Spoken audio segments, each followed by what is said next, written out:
আফসারি হুজুর সুদের বিরুদ্ধে, সুদের পক্ষে কইতেছে। গ্রামীণ ব্যাংকটা কি উনি মালিক?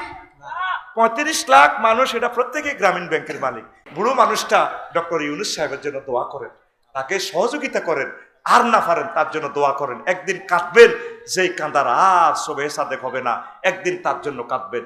উনি মেসেজ দিছে, প্রত্যেকে স্বাবলম্বী হয়েছে। সুদ কে খায় না রে ভাই? আমার হেডের ভিতরে তো সুদ আছে, আফসারির এই রুমালটাও তো সুদে আছে। এই যে কলমটা দিয়ে লিখতেছে, বড্ডা বড্ডা কথা কয়, এখন আপেল খাইয়ে আছে, আপেলটাও তো সুদি পয়সা দিয়ে ইম্পোর্ট করা হয়েছে। তোর ফেডের ভিতরে সুদ। আর কি কইব? মুহাম্মদ সাল্লাল্লাহু আলাইহি ওয়াসাল্লামের এই আবু জাহেল ডাকাত, একবার কয় জাদুকর, একবার কয় সাবির, আরেকবার কয় সন্ত্রাস, আরেকবার কয় এতে বাপ্পুতের মধ্যে ফিডাফিডি লাগাছে জিয়ারা, লেদা লেদা হুলাঙ্গ দল গঠন করছে মোহাম্মদে, তে খারাপ, তে আধা হাগল, তে নষ্ট, তে হইর, কত রকমের গালিগালাজ। আর গালির শেষ নাই, শেষমেশ কোন সুদ কর। তুই চক্ষুটা বন্ধ কর, বিবেক তো তোর মরে গেছে। এই পৃথিবীতে এই 228টা রাষ্ট্রের ভিতরে ডক্টর ইউনূসের মতো জ্ঞানী একজন রাষ্ট্রপতি তুই আমারে দেখা। তোর বিবেকের মধ্যে হাত রাখ, এরকম জ্ঞানী পৃথিবীতে নাই। পৃথিবীর বিখ্যাত 3 জন ব্যক্তির মধ্যে জীবিতের ভিতরে তিনি একজন। একদিন বুঝবি আমার কথাটা, বলতেছ দালালি করে। আল্লাহ তুমি সাক্ষী, এই উম্মতকে এগিয়ে নেওয়ার জন্য বলছি। আমি ওনাকে কোনোদিন দেখি নাই। আল্লাহ, ওনার কথাগুলো শুনলে মায়া লাগে। কত সুন্দর, কোনো উচ্ছৃঙ্খল কথা নাই। উনি জালেম নয়, উনি আমাদের কত ভালো মানুষ। সেই আগেও দেখছি পাঞ্জাবি ভরা, এখনো দেখছেন ক্ষমতা পাইয়া যাই আবু সাঈদের কবর জিয়ারত করে। এই ম্যাডামে যদি নিজস্ব এরোপ্লেন যাই জিয়ারত করতো, সে জায়গার চেয়ারম্যানের হেন মালখা ভাই আবু সাঈদের আব্বা আম্মার জোর করে লইছে গণভবনে, তার নির্দেশে গুলি। সে কাঁদে, কত অভিনয় করছে মেয়েটা, ঠিক না? তার অভিনয় দেখতে দেখতে নিজের মাটারে মা কইতো এখন কেন জানি এই লাগে। আজকেও বাড়িতে গেছি, আমার মা এমনি কাঁদে, তুই যাসর কে? আমি মার দিকে এভাবে সাহায্যেছি, কারণ ডর লাগে। মা কাঁদে, কান্দাটাও তো এখন বিশ্বাস হয় না। 1400 জন লোক মারিয়ে লাইলেন, এরপর আপনার দিলের ভিতরে মায়া নাই। আপনি একটা ব্রিফিং দিলে তো সাগরাই। আমি বুড়ো মানুষ, আমি তো আর বেশি দিন নাই, 83 বছর বয়স হয়ে গেছে। আমি তোমাদের কাছে থাকবো, আমার এই কাজ ভুল হয়ে গেছে, আমি তোমাদের কথা মানি নাই। সোনামণিরা, তোমরা আমার নাতিপুতির বয়স, আলহামদুলিল্লাহ। তোমাদের থেকে 5 জন দাও, আরো এদের থেকে 5 জন দাও, আলহামদুলিল্লাহ। ক্ষমতা তোমরাই চালাও। তবে আমি তোমাদের বুড়ো বোন হিসাবে, দাদুমণি হিসাবে, তোমাদের আম্মা হিসাবে আমাকে তোমরা কাছে রেখো। এই জমিনে আমার কবর হোক, আমি তোমাদের কাছে থাকি। আল্লাহ রশিদ রহমতে কত বড় বড় ফাফিকে আল্লাহ মাফ করে দেয়, কত কিছু ক্ষমা করে দেয় আল্লাহ। করেনি না? শেষ মুহূর্ত যতক্ষণ গুলি কর, এরকম কত করতাম, একটারে করি, একটা মরে আটটি গাড়াইতে হয়। আপনি গুলি খেয়ে ফেললে রেডি, গুলি তো আমার কাছে ফুলের গন্ধ, এদিকে জান্নাত দেখা যায়। ফেরেশতারা তাদের সামনে জান্নাত ধরে রেখেছে, আরে গুলি খায় এমনি দে, চলি যায় জান্নাতে। এই মিশে মায়ার পৃথিবীর থাকিস না, এই ফয়সালাটা তো করে দিছে আল্লাহ। আল্লাহ 1401 জন শহীদের বরকতে আজকে এত সুন্দর কথা বলতে পারলাম। আল্লাহ 23,000 আহত ভাই বোনদেরকে আল্লাহ আপনি তাদেরকে সুস্থ করে দেন। আল্লাহ তাদের এই রক্ত যাতে বিফলে না যায়, আমরা এই জমিনের প্রত্যেকটা নাগরিককে যাতে সুখে রাখতে পারি। হিন্দু, বৌদ্ধ, খ্রিস্টান আমার আম্মাজি যারা আছেন, আল্লাহ তাদেরকে যাতে আমরা সেফটি দিতে পারি, প্রতিটা মানুষ যাতে সুখে থাকতে পারি, আল্লাহ সেই ব্যবস্থা তুমি করে দাও। আল্লাহ তোমার এই বুড়ো মানুষটার হাতে তুমি ক্ষমতা দিয়েছো, আমরা বলিও নাই, তিনিও জানেন না তিনি তো দেশটা চালাবে। আল্লাহ এমন হিম্মত দাও আল্লাহ যাতে তিনি দেশটা চালাতে পারে। আল্লাহ আমাদের গুণের দিকে তাকাইও না।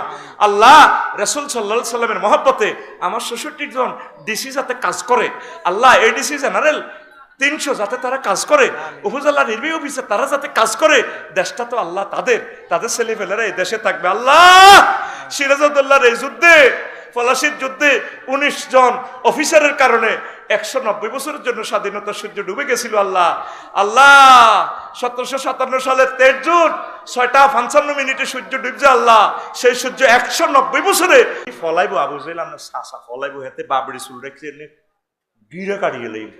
আবু জাহেল আয়াতিরা শুনি কো ঘর খোলা নাই, আমরা ফলাইম কেন, আমরা ফলাইম। ঠিকই বদরের প্রান্তরে কানা গালে জনে খিঁচা শুরু করছে। হারিস ইবনে হাশেম এতে 200 ক্যাডার লই মিনটা সাগরকে আকাশে লই আইছে। যখন এই হারিস ইবনে হাসাম আবু জাহেলের কাছে যখন মক্কার জমিনে দো আল্লাহ আইছে, বাতিজা খুশি হইলাম, আমি মনে করছি আমি যুদ্ধের ময়দানে চলে গেলে তুই মক্কা দখল করি আর নমিনেশন পাপার তুলে যাবি গো, কলজে ঠান্ডা করছ আয়। এরপরে এই আবু জাহেল্লা মোলতাজাম ধরি হেতে দোয়া করে রসুলের বিরুদ্ধে, আল্লাহুম্মা আনসুর আহাদাত তোয়াফাতাইন, আল্লাহ আমার বাতিজা জোরাইছে মুহাম্মদে, এ হেতে আর আমি দুইজন যারা শক্তিশালী সহি পথে আছে তাগর তুমি সাহায্য করিও। ফেরেশতারা কল লেখরে আমিন ক।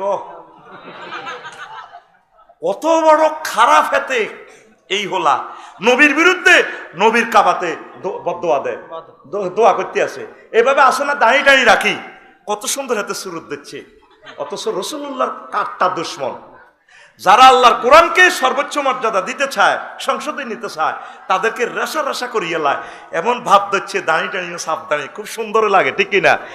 কত সুন্দর লাগে, কি সুন্দর জানি মাত্র কাবা শরীফের ভিত্তিতে হাতে নোয়া জড়িয়েছে, ঠিক কিনা? ও মা গো মা, কাট্টা জালিম কোরআনে কারিমে আলেমের আগে কথা বলে, কথা ঠিক কিনা? আল্লাহর কোরআনের কথা বলতে হলে তার থেকে পারমিশন লাগে। কত বড় জালেম। এবার মাইর শুরু হয়েছে, আবু জাহেল এতে তো মুখ হাতলা, এতে নবীর সাহাবীর করে ক্রিটিসাইজ করে, কিরে কিরে আমির হামজা, তারপরে নাম ধরে ধরি কিরে ওমর, আবু বকর, মক্কার তো বহুত ব্যবসায়ী আসিলি, বালা বালা খাইছিলি আন্তর্জাতিক খানা, অন্তে তোকে ফাঁসা সিও নিয়ে গেছে, মুখো তো কালা, ঠোঁটা দিয়ে গেছে, কিরে বেসলিন যাচ্ছ গোড়া কই? মোহাম্মদের বেলে সব দিয়ে লাইছে আল্লাহ, ইন্না তয় না কাল কাউসার কো আডি আডি আইস। মদিনা তৈবা গেলে একটু কালা জ্বরে ধরে, মদিনার আবহাওয়া একটু ঠান্ডা, ঠোঁট হাড়ি যায়, এন কালা জ্বরের বেড়ামে ধরি সাহাবিরা 313 গা হেডি হিডি লাগিয়ে গেছে। কিন্তু আল্লাহ তো এটা কৌশল করছে, কথা বোঝেন না? আল্লাহ তো এটা সিস্টেম করছে। এবার যখন মাস শুরু হইল, মাগো আল্লাহ 999 ফোন দিছে, দোস্ত 3000 পাঠাইছি, সালাসাতা আলাফি, আল্লাহ গুনি কান্নের ইচ্ছা ফাটাইছি ক্যাডার গিরাছে সিলে। মাগো মাস শুরু হইল, সাদা সাদা ফাগড়ি বাবরি চুল, ফেরেশতারা আল্লাহ নূরের গোড়া দিয়ে ছড়িয়ে নেন, শুধু মারে লাগছে টিপু সুলতানের মতো মারে। হারিস ইবনে হাশেম এতে কিন্তু ইবলিস, এতে শুরু দিচ্ছে মক্কার ক্যাডারের শুরুতে, এতে আবু জাহেলের ক বাইসা হয়তো আঙ্কেল যাইর গে, ওমা তুই কিতা কস, তোর উপরে আশা করছি, আই যাই গো না যাচ্ছা হাতের আচ্ছা ভিতরে টান দিয়েছি। আর হারিস ইবনে হাশেমে এনে ঠাস করে আবু জাহেলের কলজের মধ্যে ঘুষি দিকো আই যাই গই। এরারে এই আইডেন্টি কার্ড বাইর করে কো, আই এম ইবলিস গাদিবাল্লাহ তাআলা, আই এম নট হারিস ইবনে হাশেম, I am cheater of the world. কমা তুই পার তোরে হাম দিয়েছি তোর কল্লা কাটবে, লাই মাস মহাব্বসে তোর কল্লা কাটবো রে, কাটবো। আল্লাহু আকবার। ওই সাইয়ুজামুল জামু ওয়া ইউআল্লুনা দুবুর মিলছেনি, মিলছেনি। এরপরে সূরা মুজাদালাতে আল্লাহ কয়, কাতাবাল্লাহু লা আগলিবান্না আনা ওয়া রাসূল। ও নবী, আমি নাঙ্গলকোটে সাব রেজিস্ট্রি অফিস থেকে দলিল করে দিতেছি, অবশ্যই এবং অবশ্যই আমি এবং আমার রাসূল গণ বিজয়ী হবে, ইসলাম কোনোদিন পরাজয় হবে না। এই ফিলিস্তিন, এই লেবাননকে নিয়ে যেভাবে খেলা খেলতেছে জাতিসংঘ, সিস্টেম করে ক যুদ্ধ করিও না, ভিতরে ভিতরে ক কোবালা, এই পৃথিবীটারে আল্লাহ কোবালাইব, ঠিক কিনা? এই বিশ্বের মানুষ যদি শান্তি চায়, ইসলামকে বুকে লালন করতে হবে, মুহাম্মদ রাসূলুল্লাহ সাল্লাল্লাহু আলাইহি সাল্লামকে কলিজার মধ্যে রাখতে হবে। আল্লাহ আযাব মোড়েও দেন মক্কার জমিনে, যতদিন আল্লাহ রসুল ছিল তার মহব্বতে, জন হুজুরে বার করে দিছে হিজরতে,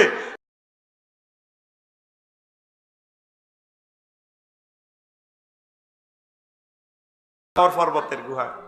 এবার এতে আন্তর্জাতিক জাতিসংঘ থেকে আবু জাহেল ঘোষণা দিয়ে দিছে, মোহাম্মদের জীবিত বা মৃত কল্লা আনতে পারলেই 100 লালু, মানে সেই সময় 10-20টা রাষ্ট্র এই এত কোটি টাকা দিয়ে কিনতে পারবে। আল্লাহ রসুল সাল্লাল্লাহু আলাইহি সাল্লাম লুকিয়ে গেলেন। আনাস রাদিয়াল্লাহু তাআলা আনহু থেকে হাদিসটা বর্ণনা।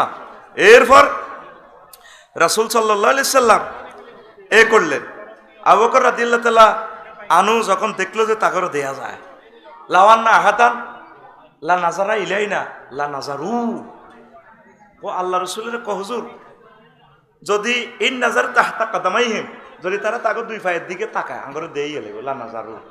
আল্লাহ রাসূল সাল্লাল্লাহু আলাইহি সাল্লাম ক আবু বকর তুই কান্দো কা, বাকা আবু বকরে, আবু বকর কান্দে, আল্লাহ রসুল আমি কাঁদতেছি আমার জীবনের জন্য নয়, হে আল্লাহ রসুল, এখন যদি এই সর পর্বতে আপনাকে মেরে ফেলে ইসলাম এই নাঙ্গলকোট পর্যন্ত যাবে না। আপনার কোটি কোটি উম্মত ইয়াতিম হয়ে যাবে। আমার জীবনের জন্য কাঁদতেছি না, আপনার জন্য কাঁদতেছি। রাসূল সাল্লাল্লাহু আলাইহি সাল্লাম বললেন, ফামা জন্নুকা ইয়া আবু বকর, আবু বকর আপনার ধারণা কি বিসনাইন ওই দুই লোক সম্পর্কে, আল্লাহু সালিসুহুমা, যে গুহাতে দুইজনের তৃতীয় জন হচ্ছেন মহান আল্লাহ, তাদের সম্পর্কে আপনার ধারণা কি? তার সম্পর্কে হুজুর তাহলে আমরা বিজয়। এরপরে আবু বকর কাঁদে নবীজির জীবন সংখ্যা নিয়া। আল্লাহ রাসূল কয় কাঁদিও না ও আবু বকর, তুমি কাঁদা ওইদিকে তাকাও, উনজুরি ইলাইহা, ওই পাহাড়ের গুহার ওই দিকে তাকাও। লাও যাও মিনহা হুনা লা যাহাবনা মিনহুনা ফানাজারা সিদ্দিক ইলা জানিবিন আখার। ওই গুহার অন্যদিকে যখন তাকাইয়া দেখে পাথরের গুহা, তামাম পৃথিবীর এমন কোনো মেশিন নাই যেটাকে কাটতে পারবে।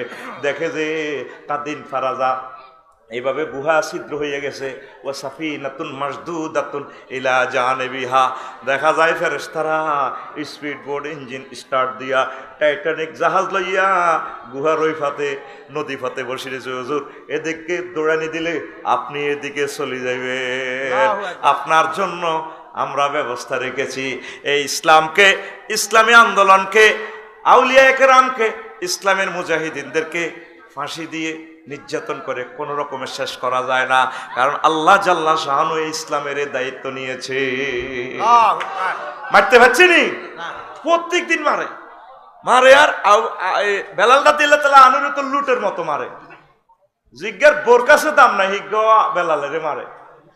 এবার আল্লাহ জাল্লা শাহানু নবীও আমি আপনাকে যেই নগরীতে আপনাকে বের করে দিচ্ছে, মারতেছে, আপনাকে হিজরতের দিকে নিয়ে যাচ্ছে, তারা বের করে দিচ্ছে, আমি এই জমিন আপনার জন্য কিয়ামত পর্যন্ত রেজিস্ট্রি করে দিব আপনার নামে। কেমনে? আপনার সামনে আমি দলিল করে দিচ্ছি। লা উকসিমু বিহাযাল বালাদ ওয়া তাহিল্লুম বিহাযাল বালাদ। এই পৌরসভা, মক্কার পৌরসভার কসম দিয়ে বলতেছি, এই মক্কা নগরী, এই পৌরসভা কিয়ামত পর্যন্ত আপনার মালিকানা দিয়ে দিলাম। সিটিজেনশিপ নিবন্ধন আপনার থাকবে, আনতাহিল্লুম বিহাযাল বালাদ। আর সব সিটিজেনশিপ দেখবেন আপনার 7 দিন ধরে নাই। কি হইব? কি হইব? দেখছেন এই কোরআন। তাহলে আমাদের করণীয় কি? আমাদের করণীয় হচ্ছে রাসূল সাল্লাল্লাহু আলাইহি সাল্লামের অনুসরণ অনুকরণ করা। আমরা তো আল্লাহ রাসূলকে মানতেছি না। আমাদের বেশভূষাতে ইসলাম নাই, আমাদের চলাফেরা ইসলাম নাই, আমাদের চলনে বলনে কথনে বক্তৃতায় রাজনীতিতে অফিস আদালতে ব্যবসা বাণিজ্য অর্থনীতি সমাজনীতি সংস্কৃতিতে আমাদের তো নবীজিকে আমরা পাত্তা দিচ্ছি না। তাহলে বিশ্বটা টিকে কিভাবে? আজকে মাহফিল সার্থক হবে যদি আমরা আল্লাহ রসুলের সুন্নাহকে আমরা যদি মানি। মানার জন্য আগে পড়তে হবে। একজন আশেকে রসুল তো এখানে পাবো না যিনি আল্লাহ রসুলের জীবনীটা শেষ করেছেন, পড়েছেন, নাই। এমনি শুধু মাহফিলে আধা ঘন্টা 1 ঘন্টা শুনতেছেন, লাভ হবে কি? আপনারা প্রত্যেকে শিডিউল করে নেন, প্রতিদিন 1 পৃষ্ঠা হোক, এতে 20 বছর লাগুক 30 বছর লাগুক, অন্তত নবীজির জীবনীটা পড়েন। নবীজির জীবনী আল বেদায় ওয়ান নেহায় আছে, এটা অনুবাদ করা আছে ইসলামী ফাউন্ডেশন থেকে। আপনারা পড়বেন, তাহলে নবীর মহব্বত নাজিল হবে হৃদয়ে, আপনি অনেক কিছু জানতে পারবেন, বুঝতে পারবেন। যদি আপনি না পড়েন তাহলে আপনি কিভাবে জানবেন? মাহফিলে কতটুকু শিখবেন? প্রিয় বন্ধুরা, হিজরতের আগে 2-3 দিন আগে যখন নবীজিকে সবাই মারতেছে, আল্লাহ রসুল আব্বাস রাদিয়াল্লাহু তাআলা আনহুরে বলল, এই হাদিসের রাবি হুজুরের স্বাস্থ্য ভাই আব্বাস রাদিয়াল্লাহু তাআলা আনহুর ছেলে। তো একদিন আব্বাসের কয়, চাচা আপনার বাইরা তো 10টা, আমার আব্বা না মারা গেছে, সিজিয়ারা সবচেয়ে বড় সম্ভ্রান্ত পরিবার, আমনের এই বাইরা, আমি কোরেশ বংশের ফোলা, যে দেয় হে আমারে গুমসায় মারে। ও চাচা চলেন, কি করমু? ফকাল আলী রাসূলুল্লাহ সাল্লাল্লাহু আলাইহি সাল্লাম লা আলী ইনদাকা ওয়ালা ইনদা আখিকা মানাতান। আপনি এবং আপনার ভাইরা তো আমাকে মাঠ থেকে বাঁচাতে পারতেছে না, তাহলে কি করবেন? ও চাচা তাইলে আপনি একটা কাজ করেন, ফাহাল আনতা মুখরিজিয়া ইলা সুক গাদান। আগামীকাল কি আপনি রাজি আছেন? আমরা গুণবতী প্ল্যাটফর্মে রেল স্টেশন চলে যাব, সেখানে আমরা চা দোকানে দাওয়াতি কাজ করবো। তারপরে দাওয়াতি কাজ করি রাচ্চা ইলা সুক গাদান হাত্তা নাকররা মানাজেলা কাবাইলার নাস। সেখানে আমরা গুণবতী গ্রামবাসীরকেও চা দোয়ানে শুইতামু, তারপরে গরুর এক সালা জেড়ি আছে, গরুর আতালে শুই থাকবো, দাওয়াতি কাজ করবো। মক্কাতে তো আর টিকতে পারতেছি না, প্রত্যেকদিন আমার লুটের মতো মারে, আমার সাহাবীর অত কেউ নাই, চলেন আমরা দাওয়াতি কাজ করি। ওয়া কানাত মাজমাউল আরবে, আর তখন ছিল আরবের প্ল্যাটফর্ম, জমজমাট, সিজিয়ারা, চা দোকান ছিল ওইগুলা। দেখেন আল্লাহ রসুল দাওয়াতের জন্য কিভাবে পাগল ভরা। আজকে কি আমরা দাওয়াত দিতেছি? দাওয়াত দিব কিভাবে? আমরা তো নিজে ফাটতেছি না, কেউ ফুটতেছে না। প্রত্যেকে নেট শরীফ লইয়া আছে, প্রত্যেকে আল্লামা গুগল শরীফ, ফেসবুক শরীফ লই আছে, আর ইসলাম চলে যাচ্ছে। এত সুন্দর স্কুল কলেজ মাদ্রাসা, কেউ পড়তেছি না, সিলেবাস থেকে আল্লাহ রসুলকে তাড়াইয়া দিচ্ছি। অথচ লেবাননের ভাইয়েরা কালকে যেভাবে বোমা হামলা করছে, 5,000 কেজি 5 টনের বোমা পর্যন্ত নিক্ষেপ করছে, নাই আমার ভাইয়েরা। ফিলিস্তিন আমার ভাইয়েরা নাই, আরাকানের ভাইয়েরা, 20 লাখ ভাইয়েরা বাড়িঘর মসজিদ মাদ্রাসা থুয়ে আমাদের কাছে আজকে অসহায়ের মতো রয়ে গেছে। পৃথিবীর কুকুরের বাড়ি আছে, আমার আরাকানের ভাইদের বাড়ি নেই। তারপরে কাশ্মীরের ভাইয়েরা, উইগুর চীন দেশের আমার মুসলমান ভাইয়েরা নাই, তারা একমাত্র কারণ হচ্ছে আমরা দাওয়াতি কাজ করি না।